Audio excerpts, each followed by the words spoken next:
Well, sides. some of us are more live than others, but yeah. Lively. Some of us are more lively than. Well, I am now officially on a kidney transplant list. Dude, I went and saw. I was supposed to see my doctor, but my doctor evidently retired. So, and it's the VA, so they're having trouble replacing said doctor. So I Yeah, got they probably seen. fired a lot of them. Well, he had back surgery and he retired. So I got seen by a nurse practitioner, and she's trying to tell me that my kidneys aren't functioning the way that they're supposed to be Yes. because my creatinine levels were high and my EGRF, which is calculated by creatinine levels, was low. EGFR, yeah. EGFR, excuse me, was low, around 60, which Oh, is slightly lower than normal because I think normal is 70 for someone my age. I have been fighting this for over 20 years now, Joe. Hmm. Hmm. The best thing you can do for yourself is to get hold of some stinging nettle seed Well, extract. let me finish Okay, I'll let you because finish. I do know what's going on here. Okay. Because, like I said, it's based on creatinine levels, and creatinine levels are affected by the supplement creatine. And I Yeah. take a lot of Oh, creatine. yeah. That's And this true. has never been a problem with my regular doctor before he retired because he understood that I was taking a supplement that artificially upped my creatinine. What's your So, creatinine level, Joe? I don't even remember the exact number, but it was rather high. I had been taking Yeah. quite a bit of creatine, probably more than I should have been, but it doesn't actually have a negative impact on the kidneys. All it does is have an impact on the creatinine levels. Well, So, whey protein does have a big impact on the kidneys. whey protein, yes, can have a negative effect on the kidneys, but I rarely do more than like one, maybe two scoops of protein in a day. Oh, okay. So it's not like that's the entirety of my diet. And I don't really eat red meat, so very often. I sometimes do, but not very often. And I'm very cautious about the sugars that I take in and all that jazz. Now, Yeah. I do other things that might have, a slightly negative effect on my kidneys. But considering where my numbers are at, I don't think it's actually a problem at this point. But she wanted me to stop taking creatine for 3 months and also stop taking protein supplements. And I'm not going to stop taking protein supplements. It's that simple. It will destroy my diet Okay. entirely. Okay. And she's wrong. But in order to prove that, what I'm going to do is 3 months is when my next appointment is. The week before, I'm not going to lift heavy, which can also have a very um, great impact on your creatinine levels. I will take, I won't take any creatine. And yeah, that's about it. And then we will see what my creatinine levels are. Okay. Well, let me still recommend uh, stinging nettle seed extract. That kept Yeah, my kidneys alive for 20 years now. I will look into the stinging nettle. I'm also looking into It's what is not it? the cheapest stuff, but I take two Niacin. eyedroppers. I take two eyedroppers full twice a day, Yeah. just in water. He's like, eat more chicken and vegetables. It's like I can't really fit more chicken and vegetables inside of me. It won't fit.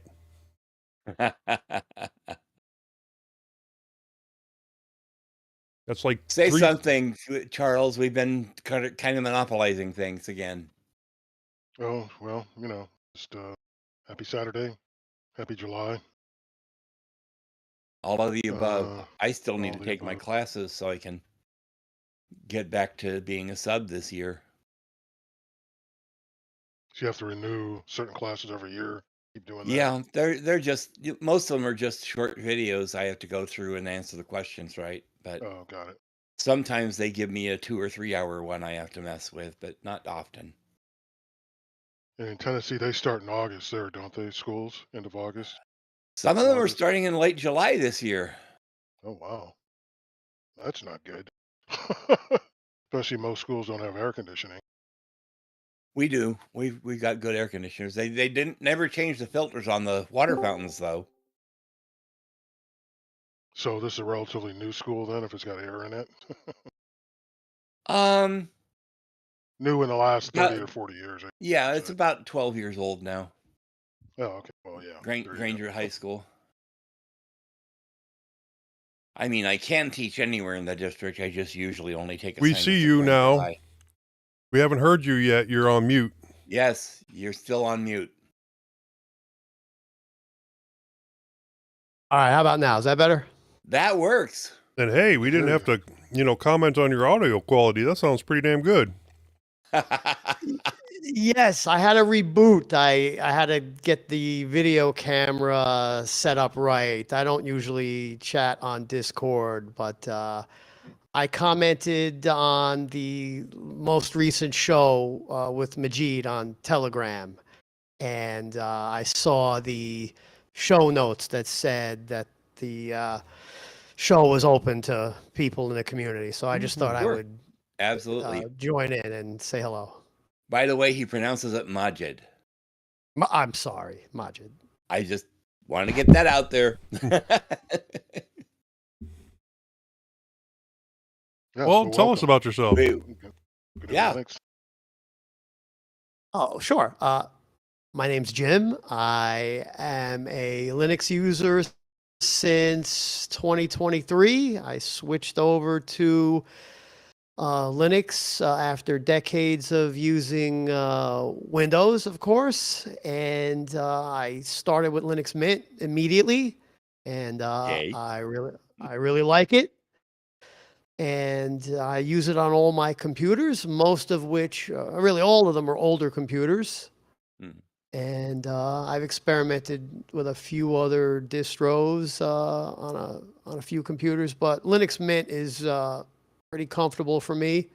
And I watch several different Linux podcasts, and I got this mic and this scissor arm recently because I made Yay. a few small appearances on some non-Linux podcasts related to other hobbies that I'm interested in. So I was recommended this mic, and the scissor arm was pretty inexpensive on Q2U? Amazon. So I thought, What mic do you have? It's a Q2U? Q2U is what it looks like. yes, yeah, That's what that's I'm right. using too. Yeah, I heard it was decent, and I figured, well, I want to feel professional, so I'll get something that looks good and sounds good. Cool. So Yeah, How is the I, scissor arm mic mounted? Or the scissor arm? that's my it's desktop. Oh, we got another person yeah, on. it's Yo, let's go. Hey, Madur. Hello. Madur, Yes, sir. I haven't seen you for a while. Huh.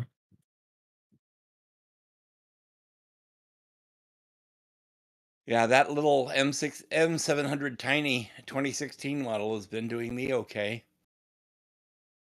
I'm thinking if I can sell, I got given a Pangolin 10th generation System 76 Pangolin, and it's not working that well for me. So I'm thinking if I can sell that, I can maybe buy something a couple years newer.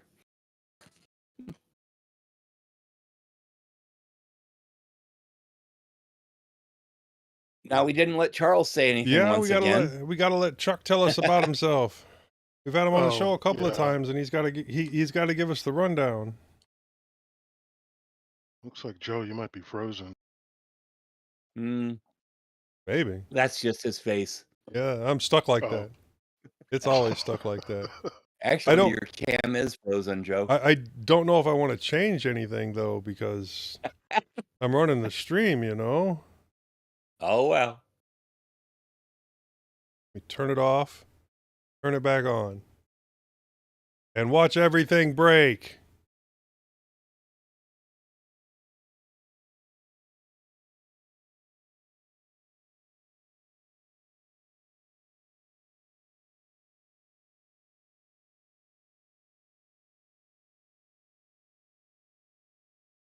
Yes, I broke the stream. Exactly what I was worried about. But I'm pretty sure everybody can still hear me because OBS transfers mine separately.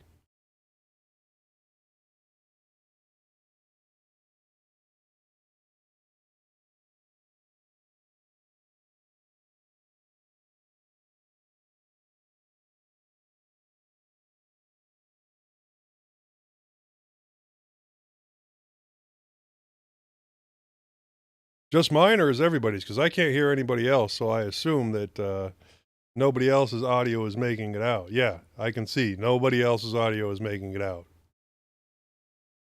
Awesome. Oh.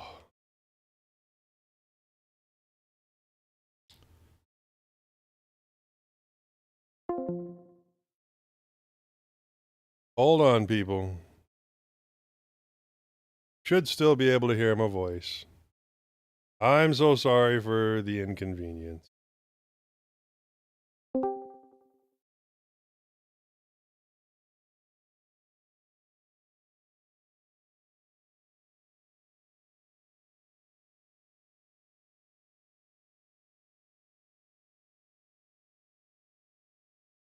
Okay, you can see something on the screen again, but once again, we can still only hear me.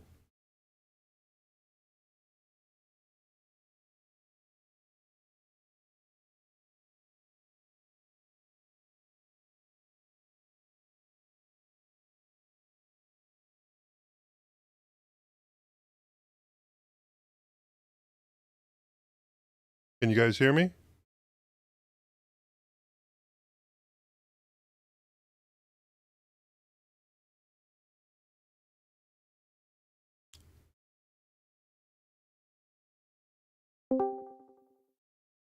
Can you guys hear me now?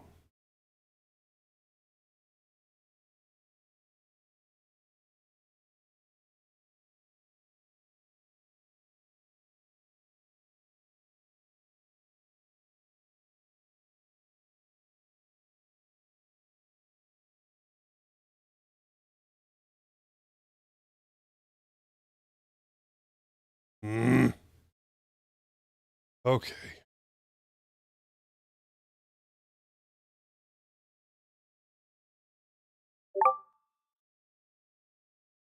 Yeah. You can still hear me on the live stream, but can you hear me in the mintCast public? No, because you're not in there. Oh, this is horrible.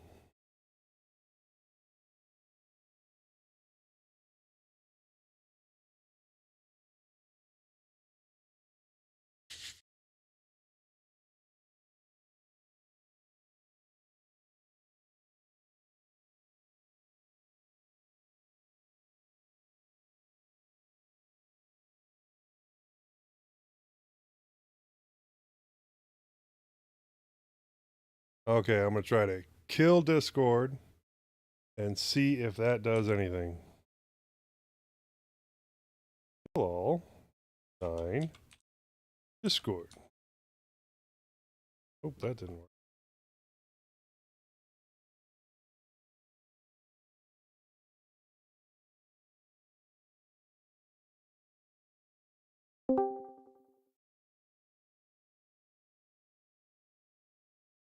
Okay. I assume, Londoner, you're telling them that, you know, I'm having issues.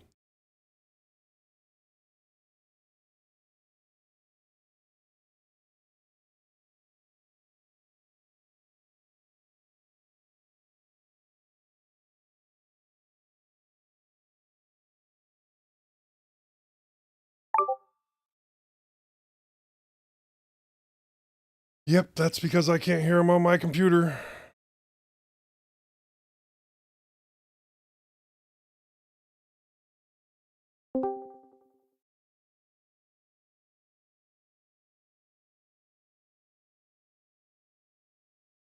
Yeah.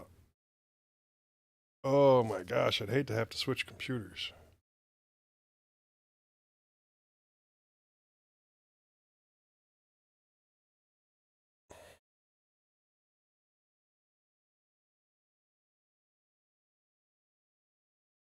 Space. Hey.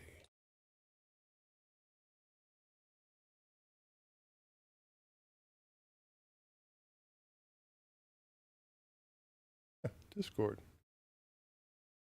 Okay.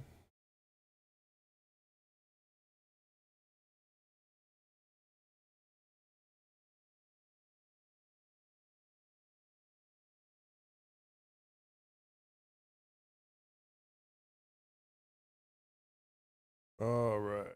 Now, reopen Discord.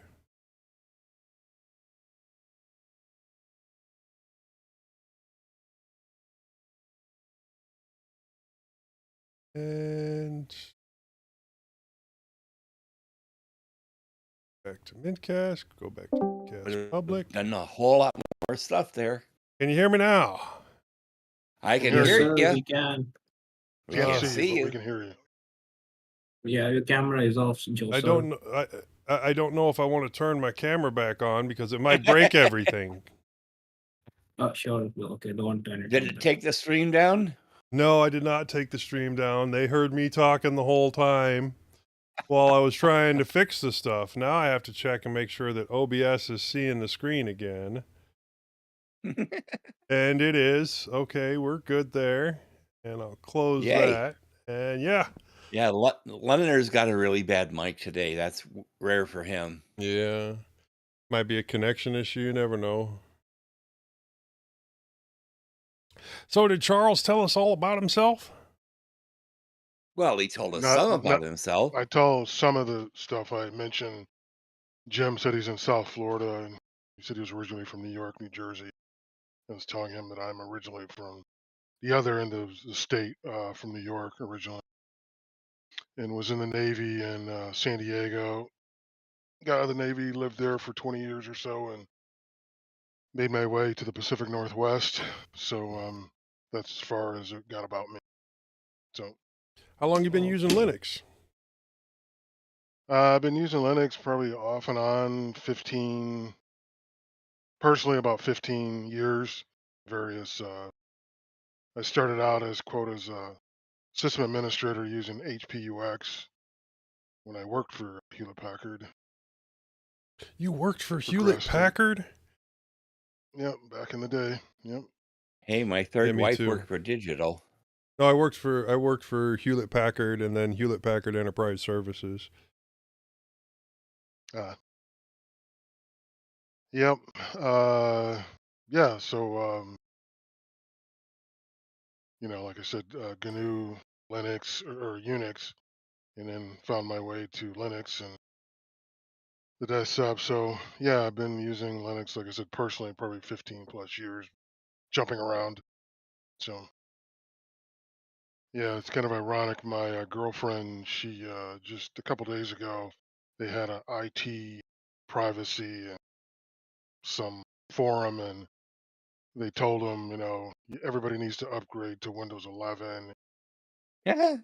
If you can't upgrade, in a typical story, a lot of the users' PCs are Windows 10 and can't be upgraded. And they said, well, you have to use the extended support from Microsoft. And she said on the Zoom thing that someone put in the chat, we should all go to Linux. So kick out of that was kind of so. Yeah, the other day, Yeah.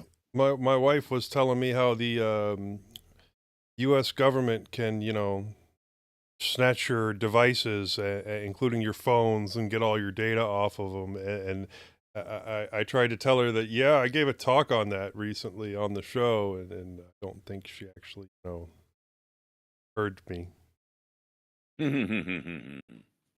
So is this particular at the airport or just in general? In general, I mean, you have a lot of issues right now, obviously, across the country with law enforcement maybe overstepping their. We've already been chewed out enough for diving into politics, so I'm just going to stop myself right there and move on. Nice. Yeah. Yeah, we are definitely a team of flaming liberals. Some with bigger flames than others. Can you hear me? It really got me. Yeah, you're a I little heard quiet, Londoner, but we a can little hear you. quiet, yeah. I was hearing Danielle Foray talk about how she was getting upset that all the Linux groups seem to be all MAGA conservatives, and I go, come on, you've been on our show twice. You know we're not. Yeah. We I should get don't her know. back on again. Yeah. Well, welcome to Elementary Cast. Yeah. Well, hey, Munder, how you been doing? Oh, I finished Dark Souls yesterday. Cool. I'm sorry, what was that you finished? Dark I didn't quite hear Souls. that. Dark Souls Remastered. Dark Oh, for Souls, the schooling? video game. Oh, the video game. Oh, okay. Not familiar with it. It took a Yeah, minute for my brain to process what he had said too. right. A Yeah. video game that actually ends, it doesn't progress into never-ending chapters.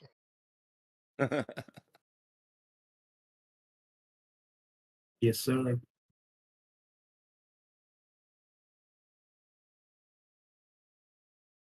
Yeah, I should be watching the chats. Oh, we have chats.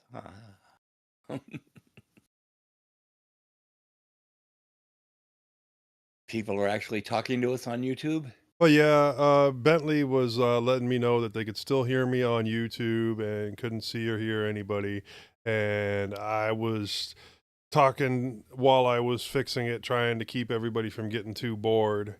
In the end, what I ended up having to do was a sudo kill all tac9 Discord. Kill Discord and bring it back up and then jump back in here. Anytime we want to try and break it again, I can turn on my camera.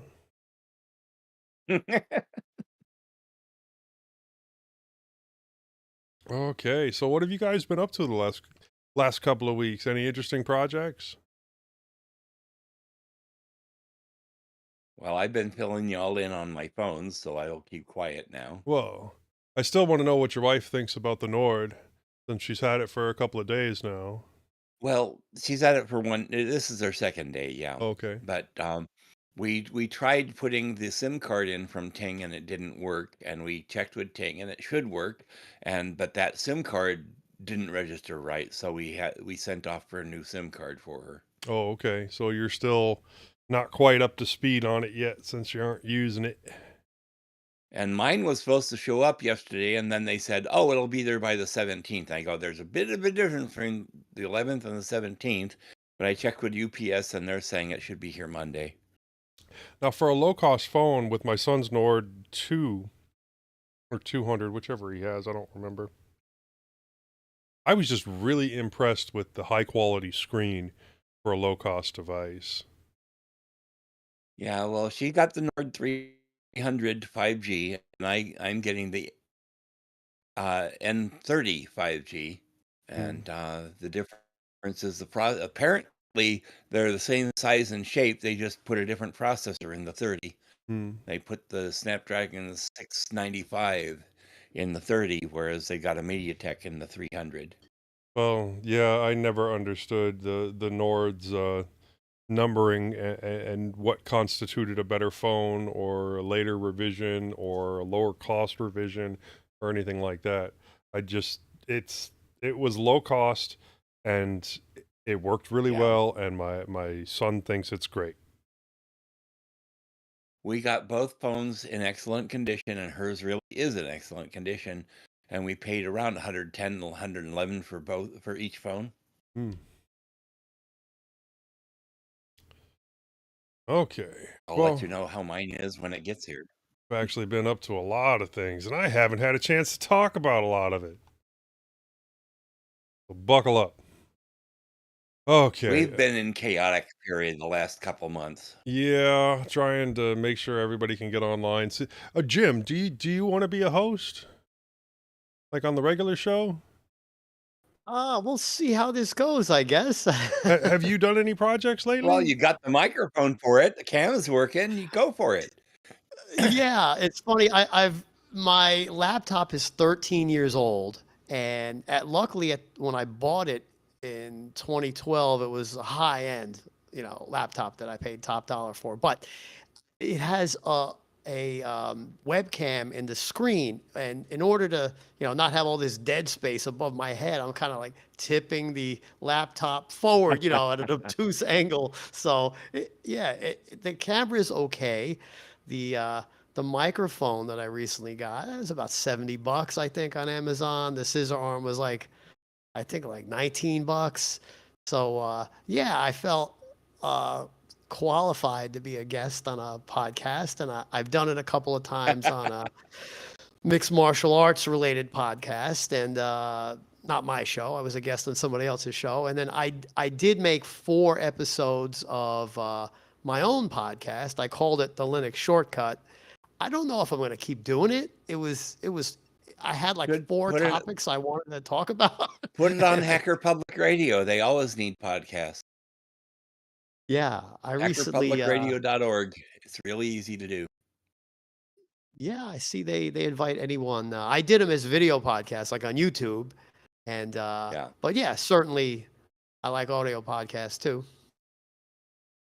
So what As far for a as your subject? computer goes, as far as computers go, these N700 Tinies are 2016 models, and you can get them for $100 and quarter, $150 Oh, yeah, and they work on great. eBay. Yeah, Joe's got a couple of mine. I got one of yours. You And got one of mine, I yeah. got one of You yours, sent the other one back. and then yeah. Well, you wanted me to fix it, so Yeah, absolutely. and then right now I have an HP ProDesk.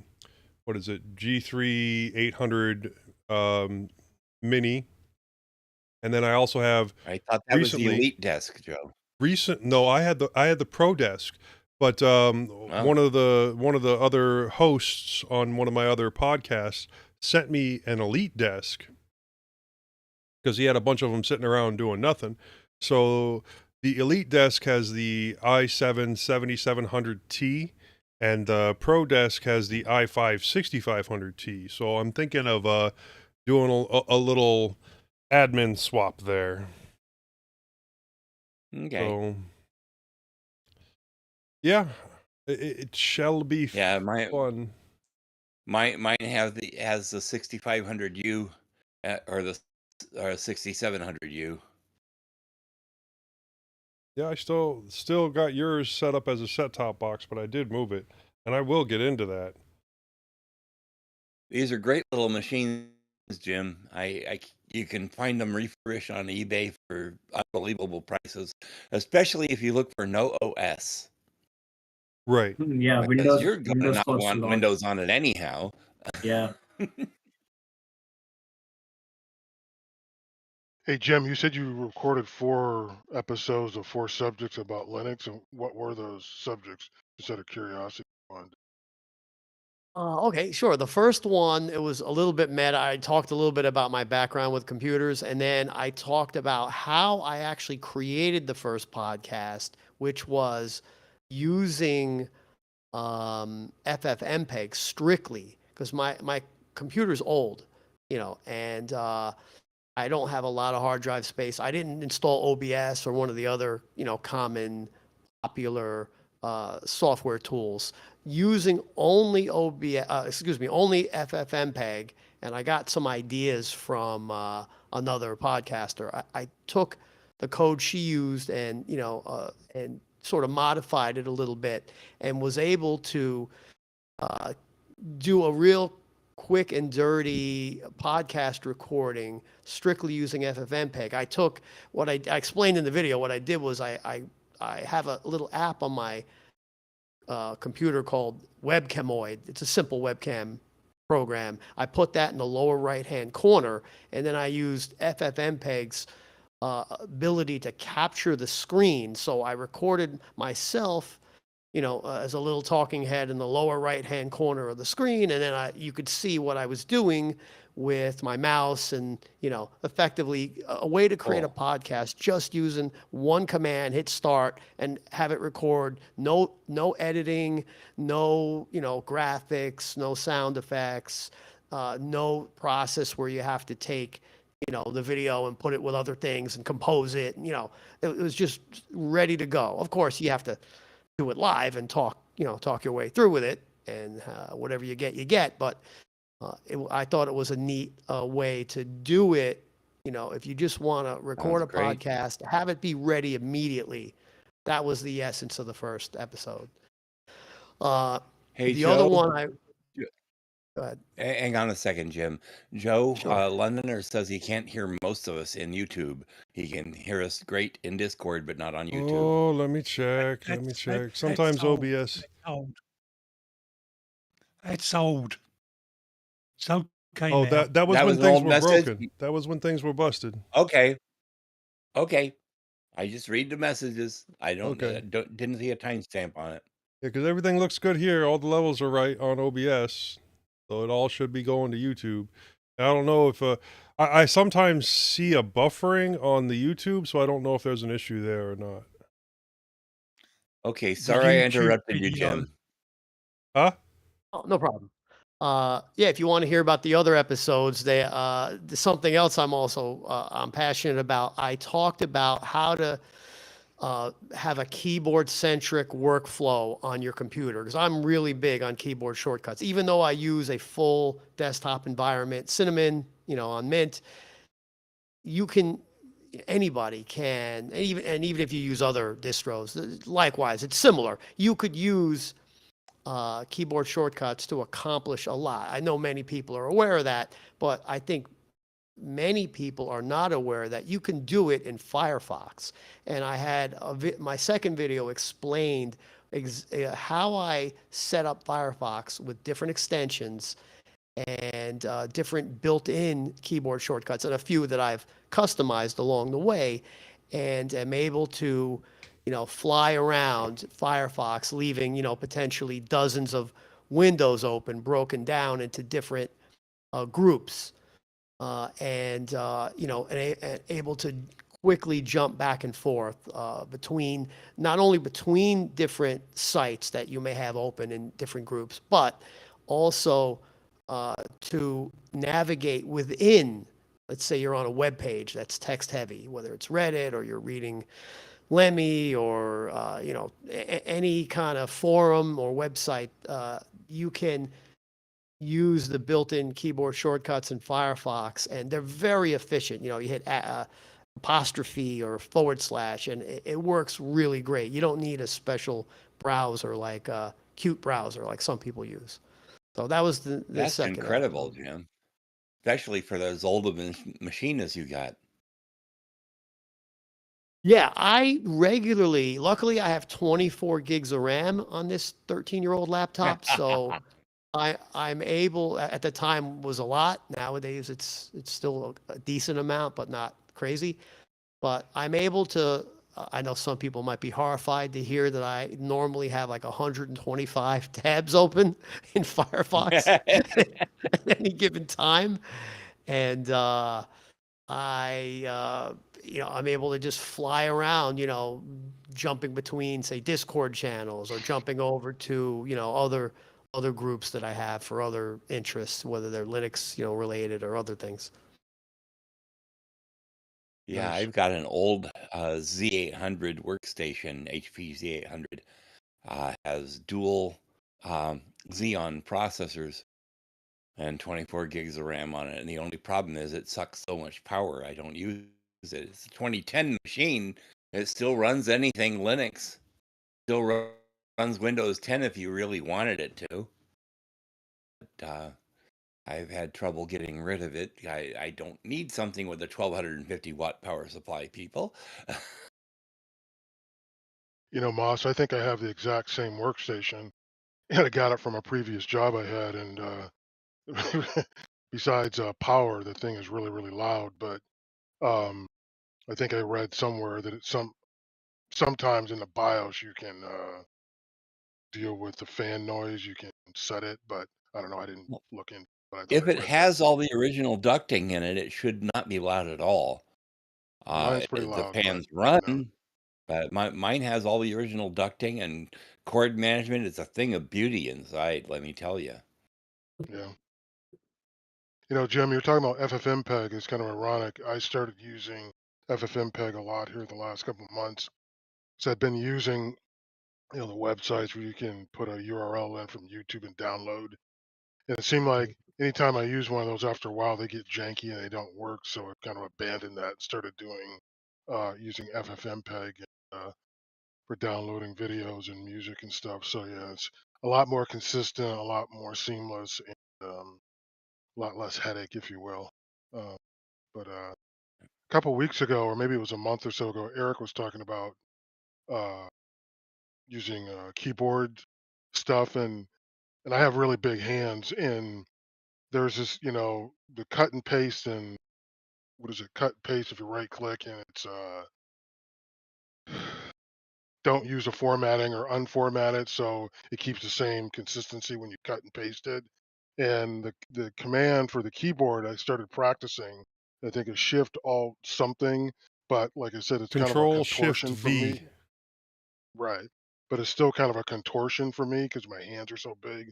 But slowly, I'm getting more and more used to using that keyboard command versus trying to mouse. So, but anyway, It No, it I, makes you a lot more efficient when you can, do things with the keyboard. I started this on Windows. It's not like I just started with right, yeah, Linux. So I have years of decades really of muscle memory built up. So and I was very pleased when I switched to Mint and several of the default keyboard shortcuts were already familiar to me, and then there were others that I changed to my preference. And uh, yeah, if you have big hands, you could probably get a nice keyboard. You spend a few bucks and get a keyboard that's not just a little mini, and right, yeah. it'll help.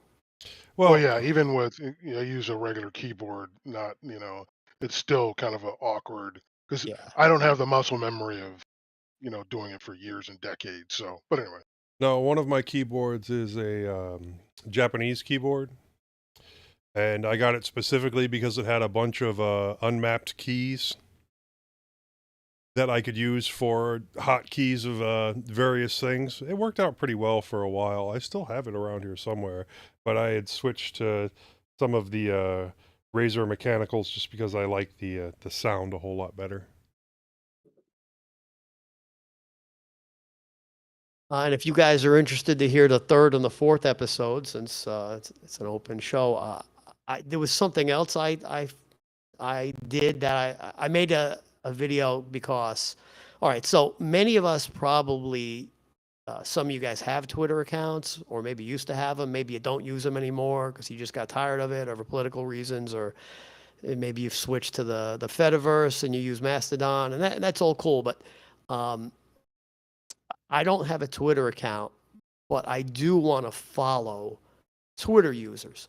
So that sounds like an impossibility, but because, when Elon and shitified the app, hope that's okay to use that word, It is. um, that was one of the things they changed in the last couple of years, right? It used to be where if you did not have a Twitter account, and I refuse to call it X, you could still go on in your web browser and just browse through all the new tweets from any account, bookmark it, use go on your phone or your desktop and still effectively just read people's accounts by bookmarking them or just navigating to the account. Well, they stopped that. They made it impossible now. If you don't have a Twitter account, you can't do that. However, I realized there was a workaround to that, and it involves Knitter, which is a Twitter front end that was largely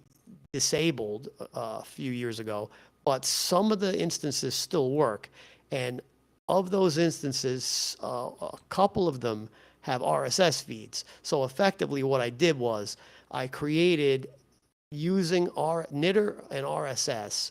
I found one or two of the instances that work, and one or two of many different apps I tried that are RSS readers, and there are many that are out there, and I was able to effectively create, follow different Twitter users, and in these apps. They don't all work. Most of them don't, but some of them do. So effectively, of course, I can't post anything without an account, but I could follow.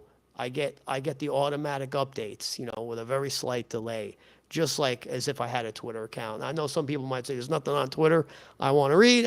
Okay, that's fine, but there are some hobbies and some some things that you might be interested in that have nothing to do with politics. So I found use out of that, and I explained how I did it in the video.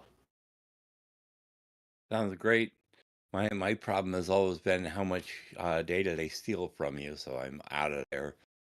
I don't lose any data on Fediverse. Yeah.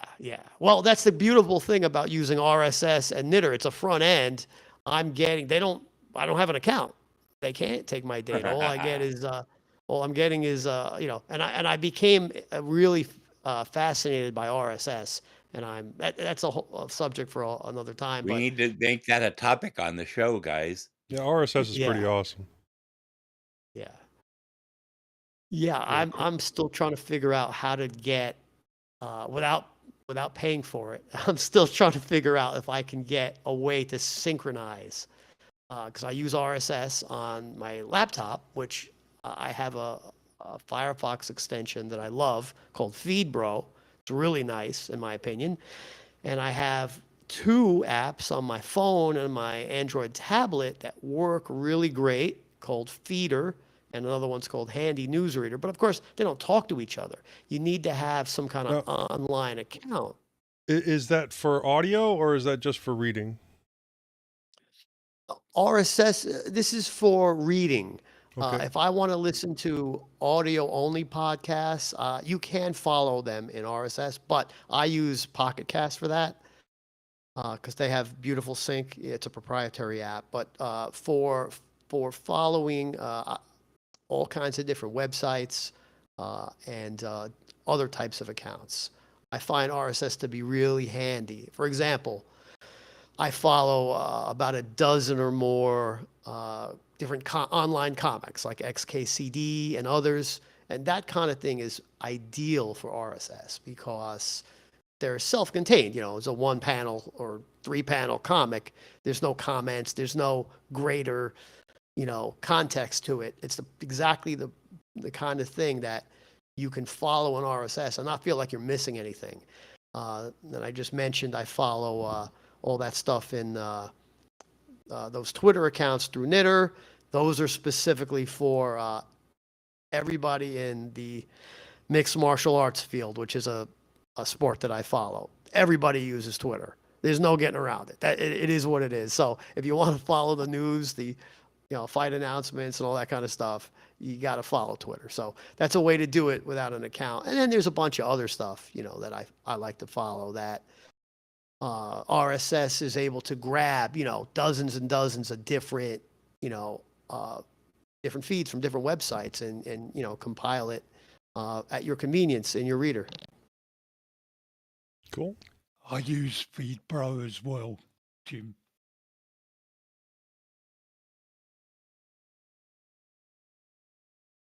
Yeah, Cory Doctorow is a big RSS fan. He's always championing the protocol and how the ease of use and it's platform agnostic and simple and gets the job done. But of course, if it's easy and simple for the consumer or whatever, a lot of tech monoliths don't want to.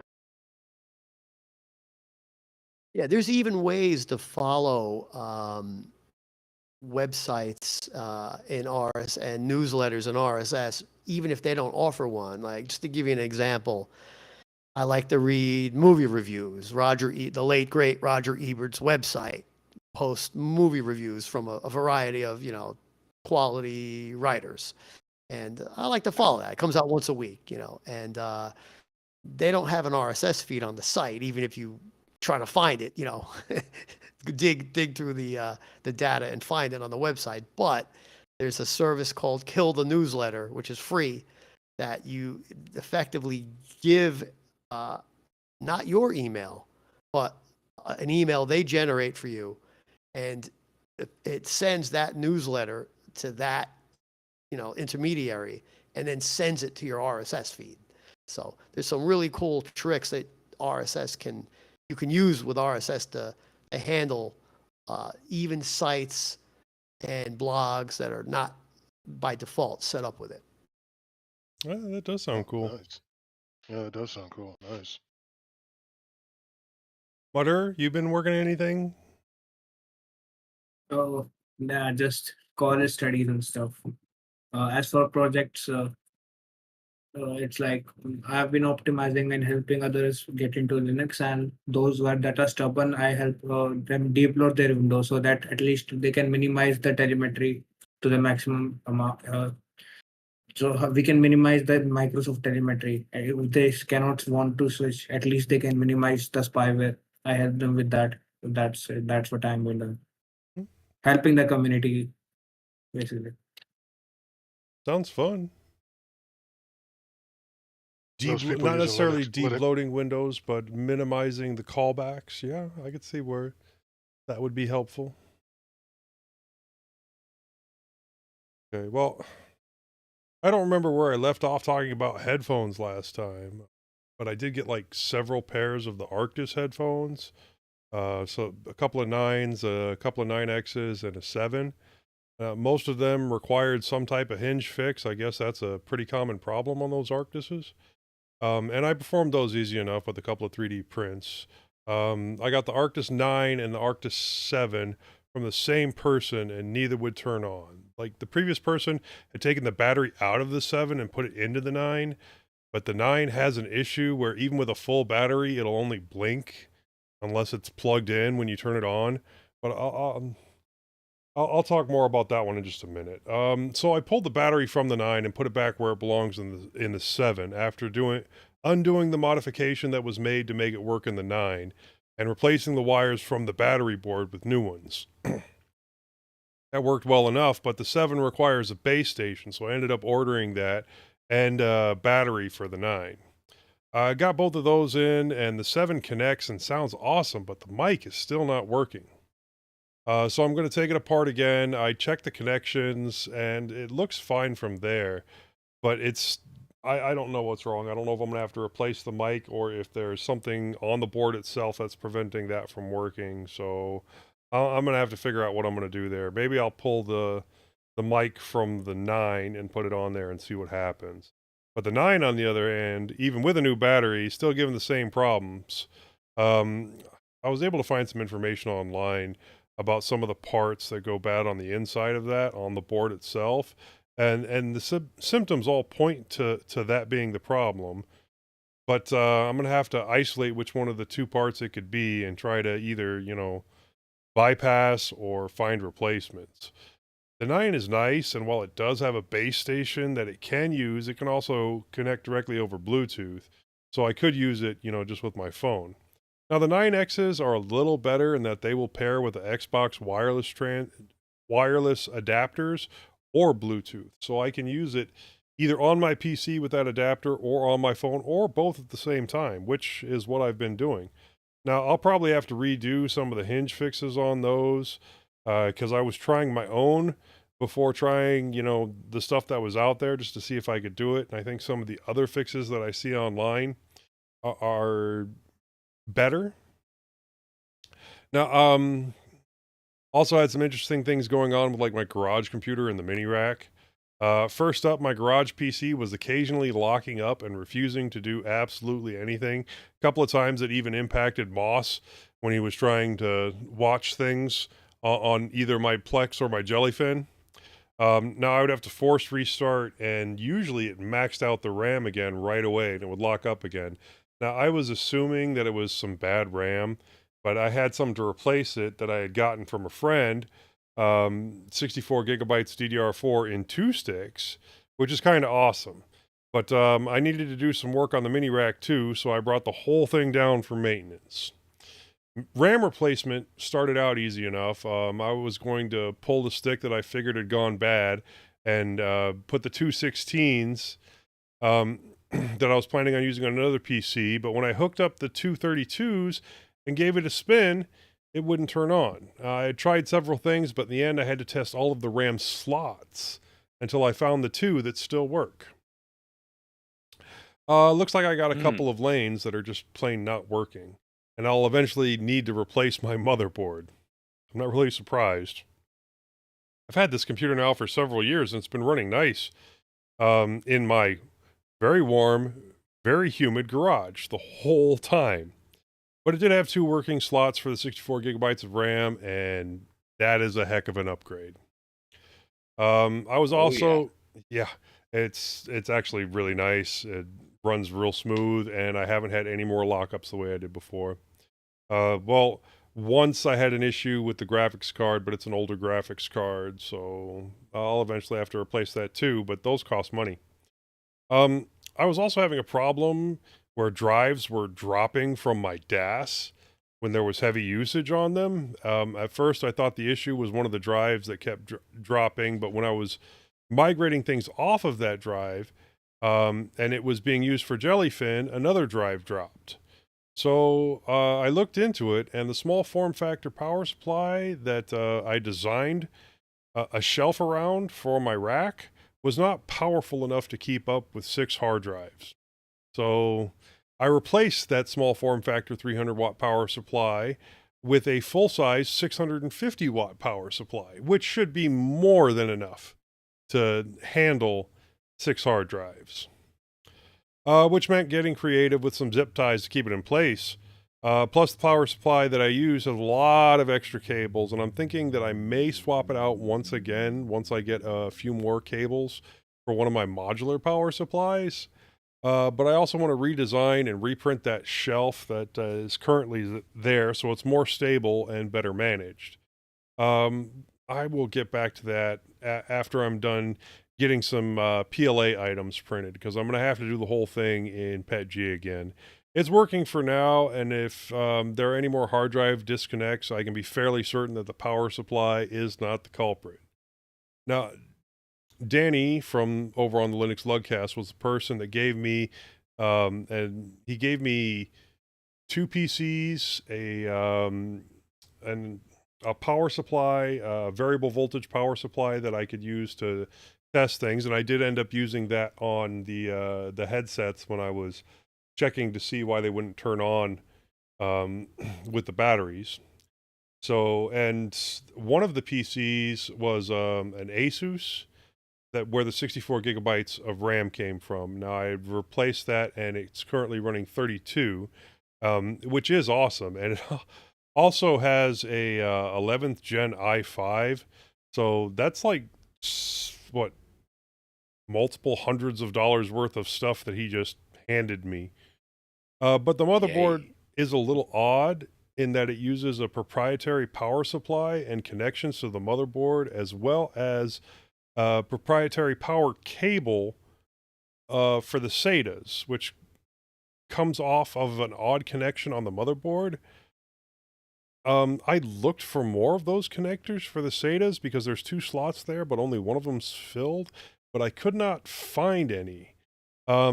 I did end up getting a splitter that I'm going to use later on, so that because it has like 4 other SATA data connections that I want to use, and it also does have an M.2 slot that I'll probably put stuff in, but it's actually a little bit difficult to get to. But I do have it hooked up as a set-top box running Proxmox, and I migrated the WireGuard and Pi-hole instances to it, and it's currently hooked up to my living room computer. It's worked well so far, and I may end up pulling the RAM and the CPU and using it on a different motherboard, just because of that power supply issue. But for now, it's fine where it is. That did leave me with the set-top box that, or the M700 Tiny, running Proxmox as a set-top box that Moss had given me that I migrated the WireGuard and Pi-hole off of. So, but I did decide to put that into the kids' room. Problem is that there's no wired connection in the kids' room. So I started looking for my portable routers to use as a bridge. Because I didn't want to use the one in the garage that I'm using as a range extender. I should have a couple floating around, and I usually keep them fairly handy, but I simply could not find them. I did find my old AC 1900 router that has an issue that I'd always been planning on, finding out what was wrong, troubleshooting it, but I never got around to actually doing it. So I grabbed that, and in troubleshooting, I found out that it was actually the WAN port that had the problem. Everything else works fine except for the WAN port. Probably needs a reflow, but for now it's fine for my purposes. I did a full 30-30-30 reset on it and connected to it using my phone over Wi-Fi and accessed the setup page. I converted it to an access point and giving it the information for my network and hooking it up to my garage PC as the only connection and did a speed test. Worked just like it should. Took the device to the kids area, hooked it up to the set-top Proxmox machine, and it loaded up just fine. Then did another speed test, and the speeds are absolutely insane. It is great. Mhm. Now I have to figure out what else I want to run the machine, because it seems kind of pointless to just run it as a set-top box if it's running Proxmox in the background. Now, while I was looking for those travel routers, I did find a box with a Linksys Velop WHW03 Wi-Fi mesh router, and remembered that a friend had given me a box full of them, like a whole bunch of them a couple of years back. But I'd never gotten around to using them because at the time there was no OpenWRT for them, and you had to use the Linksys app, which would call out of your network to theirs. And I'm not down for, an application that's just going to send all of my information outside of my network or a router. I don't know if you guys feel the same way about that. And then after doing some research this time, OpenWRT is available. I did get that set up on there. It took several tries before I got it working right, but it is now working as a bridge as well.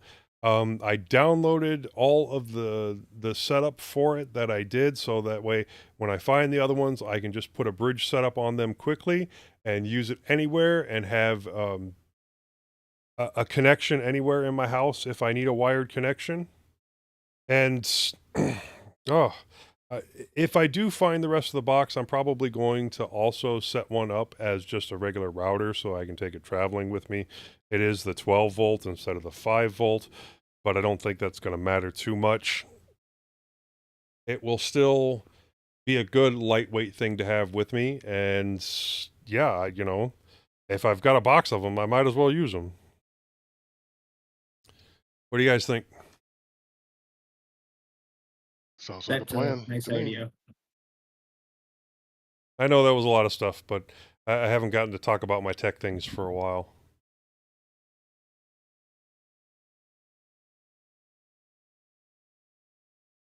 I just killed the show, didn't I? Nobody wants to talk now. Not really. We heard it all. Joe ran his mouth too much, and now the show's over. We were talking about sure, we do there in India about people using Windows and how do you say taking away the minimizing the privacy settings and stuff. All the call homes. Yeah, the call home stuff. I have a friend of mine's son back in New York. He's a Windows guy, but he's not tech savvy at all, and he, he's running Windows 7 or Windows 10. I can't remember. So he sent me a text or whatever about, hey, I need to upgrade to Windows 11. First thing I'm thinking, well, you should probably go to Linux, but I'm 2,000 miles away. Anyway, so I told him, I told him, I said, the best thing to do is go on eBay, find a PC, whatever, it's preloaded with Windows 11 and buy that. It's a lot less hassle. trying to circumvent to get Windows 11 on and all this other stuff. So I said, well, I'll take a look around and see if I can come up with something. One of the things I noticed to get, obviously on eBay, you can find preloaded Windows 11. A lot of the PCs or whatever, circa 2015, um, 17 old PCs, but obviously they don't have TPMs on them. So obviously they're circumventing and getting 11 on that. And I started thinking, I said, well, the things are already 10, I don't know, whatever years old. And just the longevity of going forward, if you go down that path about the hardware failing, what's Microsoft going to do next? You know, Several years ago, I was listening to Leo Laporte's broadcast, and they were interviewing. They had this thing where they would interview the CEO, or not the CEO, but the chief marketing officer of Microsoft, and he was for a couple of years. He says, "Yeah, Windows 10 is the last version of Windows. There's not going to be a Windows 11. There's not going to be a Windows 12. We're just going to upgrade the features, and it's just going to say Windows 10," which is an outright lie. And I told somebody that, yeah, if you believe that, I have some oceanfront property for you, Phoenix. Um, and of course, when PC sales are in the tank, they came up, oh, we have Windows 11 and you need new hardware to get it to run. Obviously, you can get around that. But anyway, it was just, I remember listening to these interviews with this guy and thinking about this whole thing about upgrades. And I know things, end of life, I get it, to a certain point, but there's hardware that's 10, like Jim, you have a 13-year-old laptop that runs perfectly fine. And, you know, why, waste more money, they get greedier, they make more money, enough is never enough. Anyway, so I was just thinking about the average user that all they use is a word processor, the browser, maybe a media player and a camera and a microphone. That's probably 70 to 80% of population of quote average. But anyway, I just started thinking about that.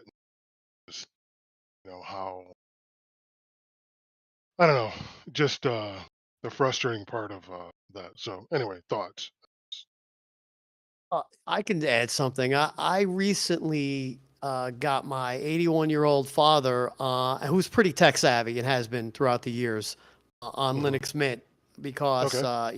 he uses his Android cell phone and an Android tablet, um, for a long time. And but he has a couple of laptops. One is 15 years old and it had Windows 7 or Windows XP, I think, originally, and it was just kind of sitting, not being used. And then he had a cheap laptop he bought just about I think 2021 for like $200 in Walmart, right? And it was Windows.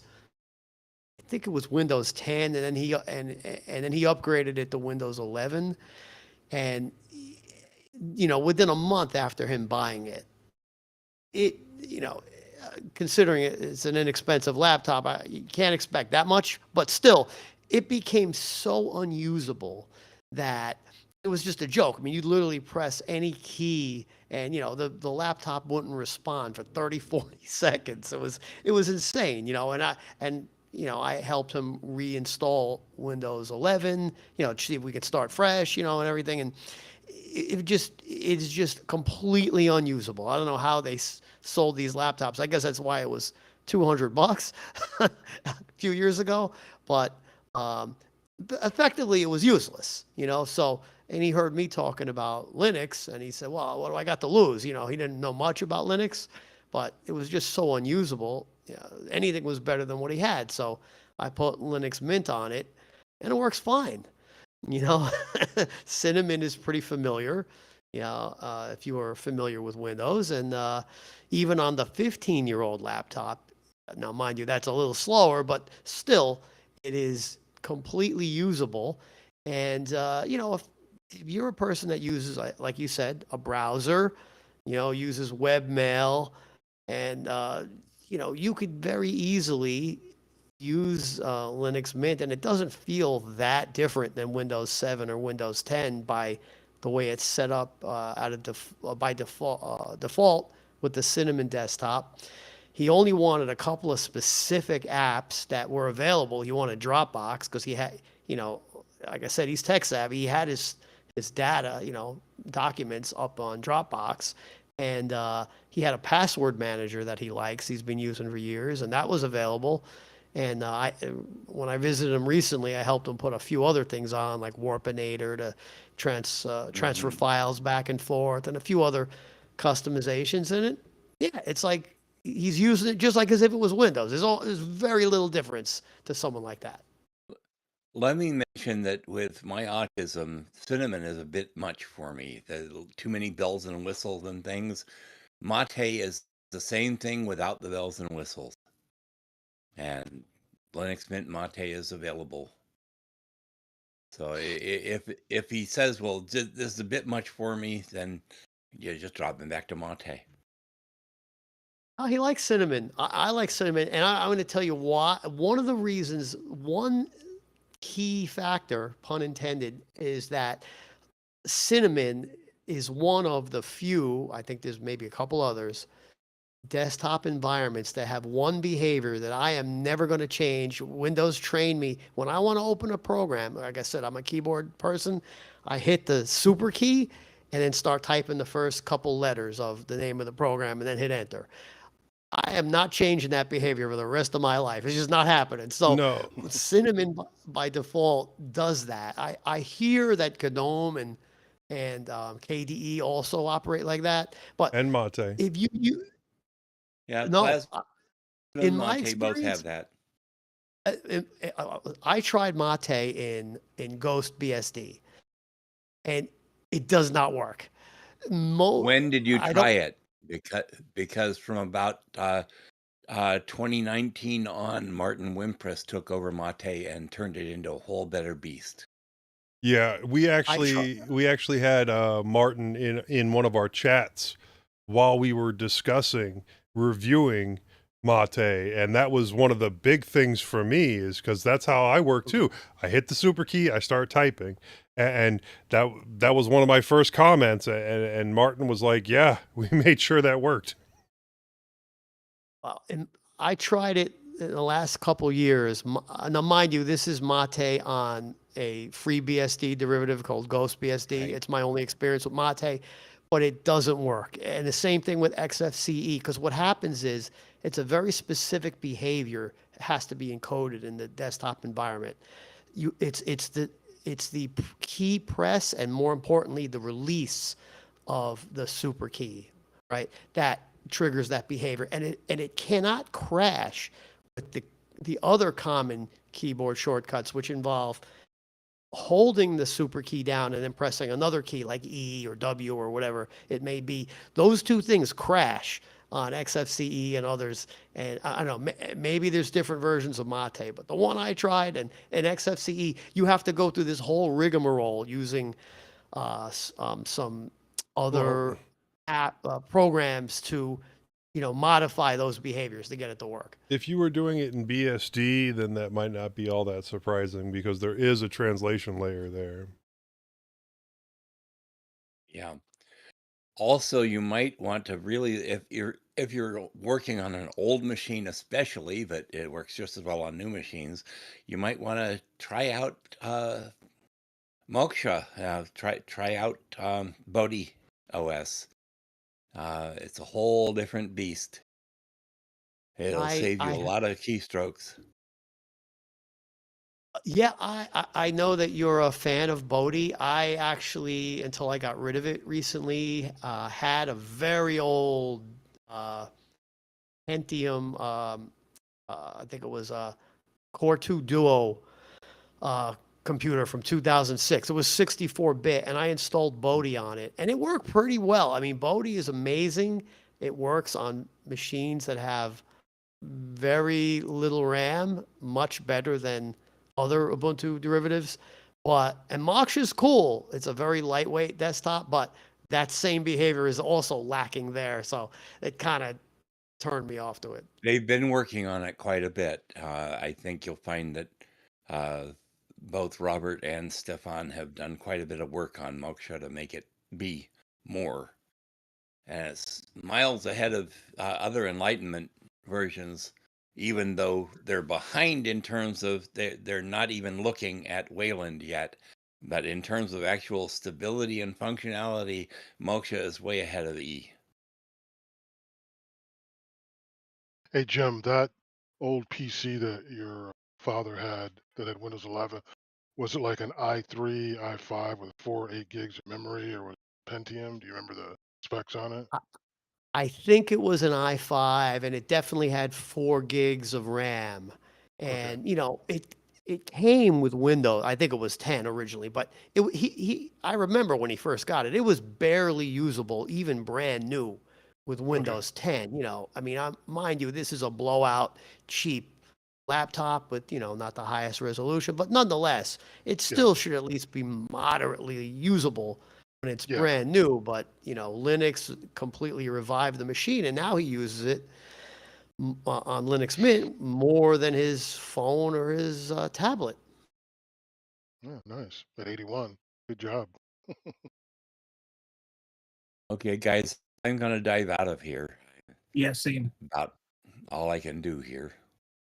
Okay. Well, thanks for joining us today. Great talking to everyone. Sure, thanks Okay. for Yeah, being here. good day. Good day to everyone. See you on the other side. Nice Bye. chatting. See you, Madhur. Well, we can keep this going if you guys want to. I don't mind. I've So already I been had to a- the gym today. Question. Is anybody, I think a couple of years ago, I don't know if it was you, Joe, that somebody put Linux on a Chromebook? Has anybody had? I tried recently to do that, but it was an epic fail. And I think part of the problem was why I initially put it in developers mode. There's a timeout, and I didn't go through the sequences soon enough, and then it had to revert back to Chrome. Then, Yeah, I haven't then when done I it. tried, I've done the uh, reading up on how to do it, trying to remember the application you have to install to be, at least on older ones. I know with some yeah, of your newer ones, because it's already on the Linux kernel, they've actually made it so that you can, run Linux applications on Chrome OS. But if I were to get a Chromebook, I would definitely want to just install Linux on it. well, yeah. But it is, from my understanding, a hell of a process. Yeah. Yeah, the problem was after it would, so I was going to start over and it reverted back to, like Chrome, back. But when I try to log in, it gives me the caption, and you go through the caption stupid thing several times and it says, oh, it looks like somebody's trying to use your account. Try again later, so something was hokey. But anyway, I was just curious. It's an Asus Chromebook. I don't know how old it is. Obviously it's an older, but anyway, I was just curious. I don't know. Have you done any research on the hardware? Is the Yeah, hard drive I have. soldered on? I'm sorry, say it again. Is the hard drive soldered on to the board? That's a good question. I don't know if it's soldered on. So, I mean, I took the screw out, the right protect screw. That was, but, yeah. Anyway, I was just curious. I'll go back to it again. I put it away. Got frustrating. Yeah. See if I can get it back to. I need to get it back to the basic Chrome to start over again. So, but anyway, I was just curious. I don't know. I haven't been up to much else lately. I mean, always poking around at stuff. I'm looking at migrating my audio bookshelf, just the files off of my main PC and onto my rack. But I still want to be able to manage the files from my PC without, having to set up a share. So I've actually started using Resilio Sync again. They've kind of changed their model, which is a little bit annoying. So you have to download a code from them. It's still free, but yeah, it's still annoying. I got it up, I got it running, and I've got it transferred over.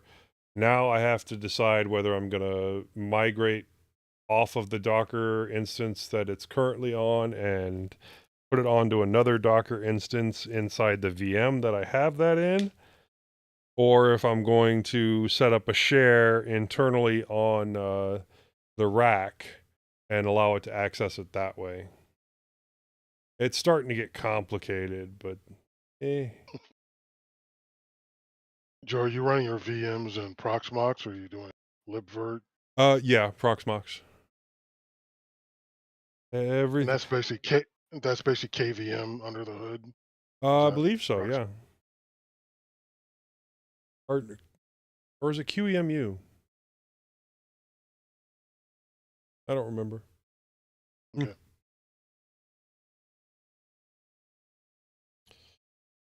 Ugh. Did you have anything else you want to talk about, Jim? Yeah, I'm looking at having to upgrade my laptop to Linux Mint 22.1. I've been holding off for a while now because I understand going to a major, from 21.3 to 22 or 22.1 is a major deal. I tried it on one of my desktops and it didn't work. It somehow something got corrupted. It just was a mess. Now, luckily that desktop, I didn't really have much in terms of customizations or anything, so I just did a fresh install over there. But on my laptop, where I have a ton of customization, I've been putting it off, and now I have no choice because these 120 gigabyte hard drives that are in this laptop, the original ones from 13 years ago, they're both full now. So there's just no way I can't. I'm running out of space, and I have to now upgrade. So what I did was I bought myself a cheap 240 gig SSD, and I'm gonna pull the Windows drive, which I'm not really using, out of this laptop. I'm gonna put the 240 gig SSD in. I'm gonna do a fresh install of Mint 22.1 on there and take my time and, customize it the way I want.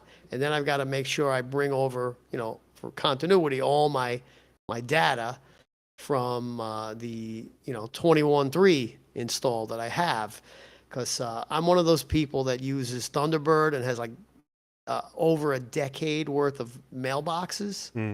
It's like 40 gigs of of data. So I don't just use webmail. So that's one limitation. I've got to like carefully use the tool, or just I think I had to literally copy and paste, the mailboxes and all the files last time I did it. Thunderbird has a new version out, so maybe there's a migration tool now. But yeah, that's the thing.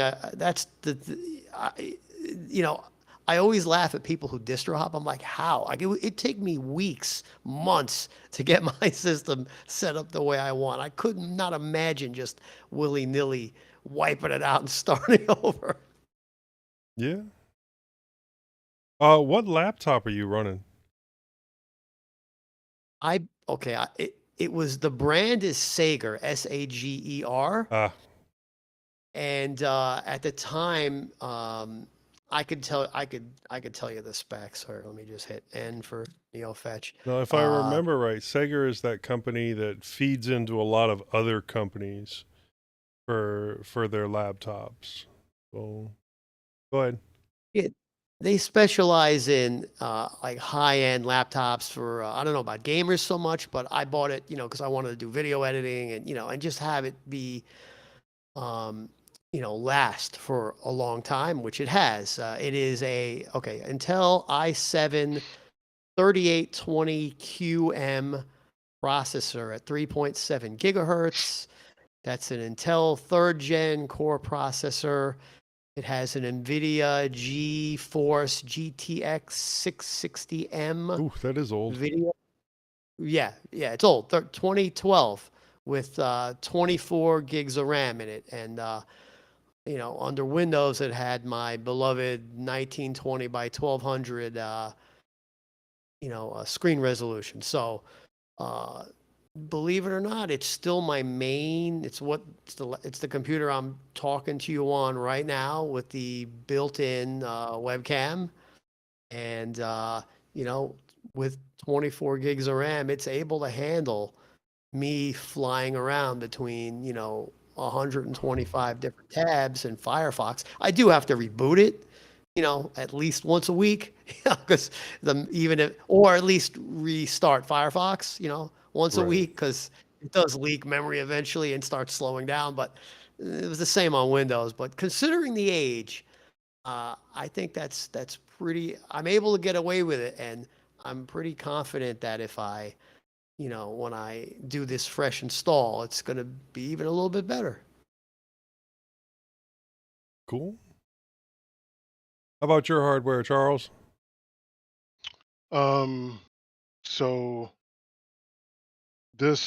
So a couple of things. Yeah, this is connected now with an HP. It's a laptop, but it's a low end, cheap. It's probably 3 years old. I got it because it was light for travel. And I'm running Linux Mint. I guess the latest version. But I nuked and paved it here several months ago because Jim, like you, I tried to do the upgrade on this, and again, it's not a primary system, and it failed miserably. And I got tired of fighting with it, and I just wiped it and reinstalled. It's got basic specs. It's got eight gigs of memory, and it's got a 240 gigabyte hard drive or whatever. And I don't know what this processor is, but it does fine for what I'm doing. And I mainly use it for this podcasting, like I said, on the road traveling. Um, Following up on that, my girlfriend has a year-old ThinkPad, and it's got Linux Mint on it. I think it's one version behind. And one of the things I've noticed, well, it's annoying. Like we'll be watching Netflix on it, and the volume, depending, you switch to a different show, the volume is bad.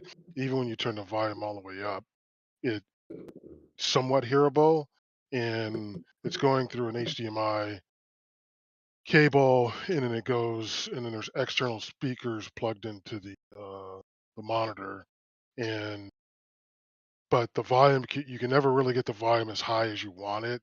I mean, you can get it as far as to be able to hear it somewhat reasonable. And then the other thing, when you unplug the HDMI and you're just using the laptop, it doesn't default back to like the internal volume of the speaker of the laptop. And I don't know if that's a kernel thing or what is the deal going on. But anyway, it's somewhat frustrating. So, but Cool. I can s- I could say that I don't like using a browser to watch video, movies or television or any long form video. To me, you I, can't I, really I see. agree. I agree Yeah, totally. That's why I tried the Chromecast about 8, 10 years ago, and it was a miserable experience, and I stopped using it. But anyway, sorry, go ahead. really. I Yeah. am uh I'm a Fire TV person. You Okay. can't see them in this view right here, but I have two L-shaped desks around me, and I have two TVs, one directly in front of me, one just to my right. I've got three desktops, I'm surrounded by screens. And I prefer using, watching video with the Fire TV 4K Max nowadays.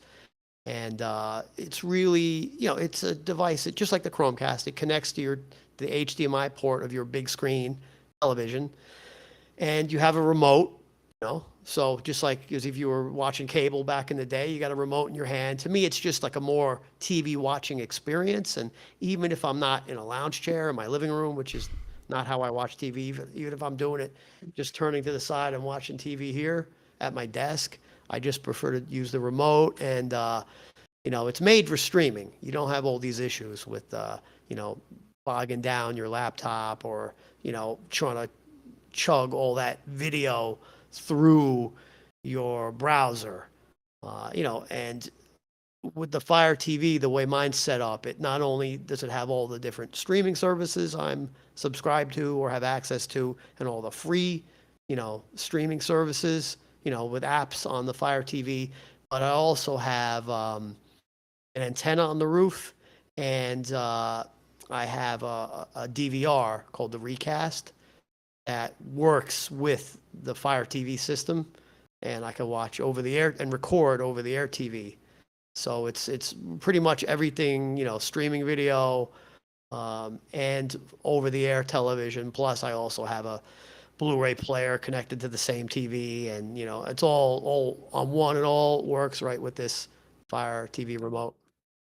Yeah. Well, when it comes to the Amazon Fire TV, obviously I prefer set-top boxes, but I do have some TVs in the house that are not in a position to be hooked up to a computer, but they're all, I prefer the Roku because for a while, Amazon and Google were beefing a little bit, and you couldn't do the wireless decks on the Amazon devices. I don't know if you can anymore, but for a long time you couldn't.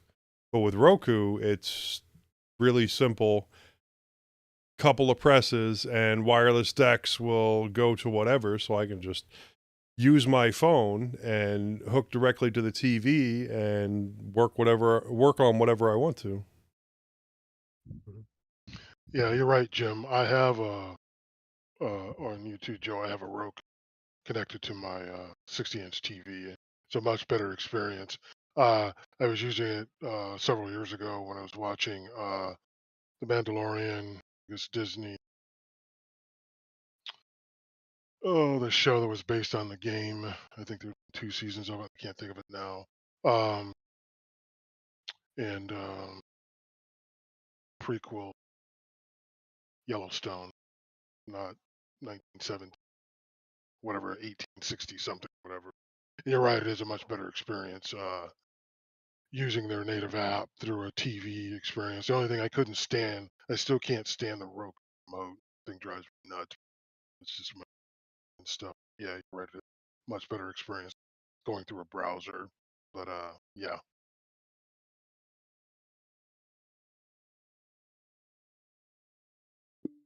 Okay, guys. Well, it has been a fun show, but I think I am going to call it a day. Sounds good. Thanks, guys. Nice meeting you, Yeah, Jim. I'm glad I was able to join. I'm glad also that I was able to get the mic works, and I don't even have to wear headphones, and you guys aren't hearing feedback. So, I like doing it without headphones if possible. So, glad it worked out. Yeah, we're not getting any echo or anything, so it's working out well enough. If you want, like I said, to be on the regular show, just let us know and we will get you set up. Charles is already all set up. I'm hoping to get him to talk some more over the next couple of shows. And